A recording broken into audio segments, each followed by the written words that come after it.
Wafade everyone, I'm Nestor Lecanto with the Pacific Daily News. Here are our top stories from the PDN newsroom. Debate and heated exchange during the Chamorro Land Trust Commission's Thursday meeting ultimately led to the CLTC deciding not to support a proposal to amend a lease that would allow the Guam International Country Club to convert its golf course into a solar farm.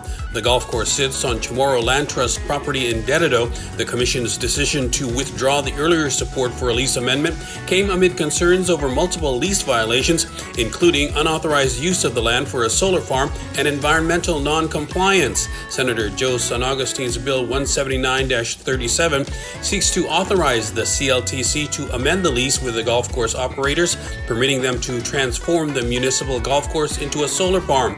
The bill also proposes a one-time accelerated lease payment of $7 million to $9 million to the CLTC, contingent on a signed power purchase agreement with the Guam Power Authority. According to the bill, the current lease binds the golf course operator to lease payments totaling $7.9 million through the remainder of the lease term, which ends in 2039. In other news, a new mobile car crusher is coming to Guam to help deal with the island's junk vehicle problem. That's according to Guam Solid Waste Authority General Manager Irvin Slyke.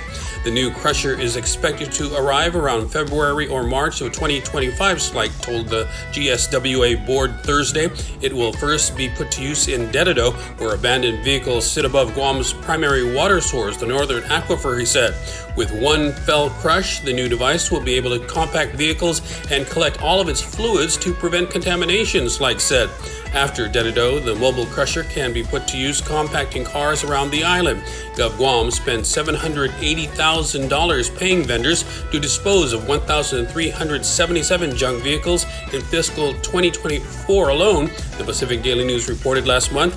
That figure was as of October 10, with more disposal costs still outstanding. The GVB board, during its meeting on Thursday, voted to form an executive search committee to find a replacement for former GVB General Manager Carl T.C. Gutierrez. Gutierrez stepped down on November 14, a week ahead of Wednesday's GVB board meeting, where the agenda included a potential board action to replace him.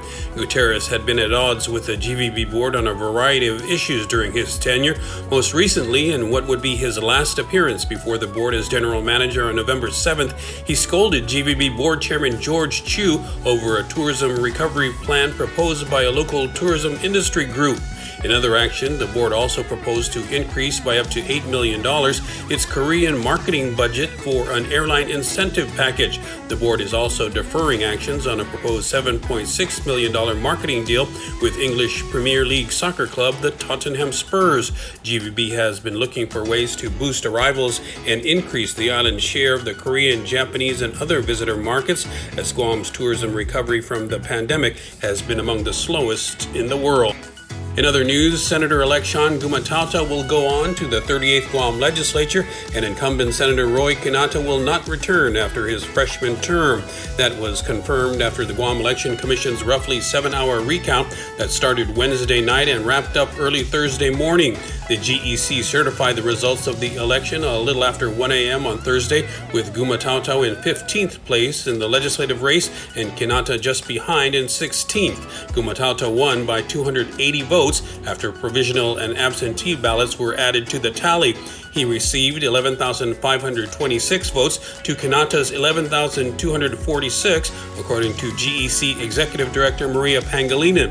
The difference was less than 2% of the votes cast for the two of them, which triggered the recount, according to Pangilinan. Gumataotao's win gives Republicans a 9-6 majority, ending a 16-year hold by the Democrats. For more on these stories, go to GuamPDN.com and follow us on social media.